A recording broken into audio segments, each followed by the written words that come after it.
This is Rabbi Jason Shmuli. Hello. This is my weekly affirmation.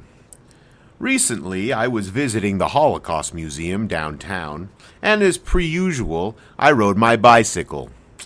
As I've done 100 times before, I parked my bike outside and locked it up.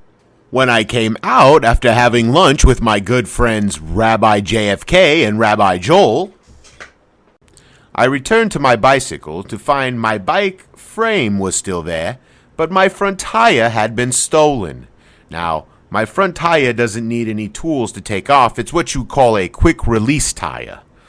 Well, I was very upset at first, knowing that I had a 5-mile bike ride home and I would have to do it on one tire.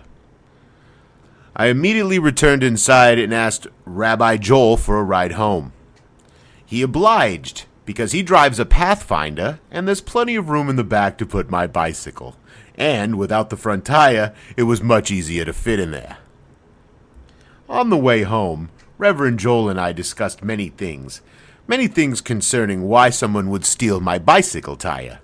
First, I assumed it was some sort of anti-Semitic crime. But then, after Rabbi Joel assured me that probably wasn't the case, we discussed why somebody would do that to another human being. We openly conjectured whether or not the person who did this to me should be put in a cage in town square and mocked and thrown fruit at, if they were ever to be found. Rabbi Joel, as he's oft wont to do, was of course the cooler head, and it prevailed. He explained to me that it must have been very difficult for a person to walk by a bicycle and take a tire. It must have been somebody in incredible need. They didn't steal the entire bicycle, only the tire, which implied that perhaps they needed a tire for their bicycle, for them to get to work, or to a hospital to visit a friend, or perhaps just to ease the burden on their tired feet. They must have needed it more than I did, because if they hadn't, they wouldn't have stolen it. Well, once again Rabbi Joel gave me a bit of wisdom that I hadn't seen before.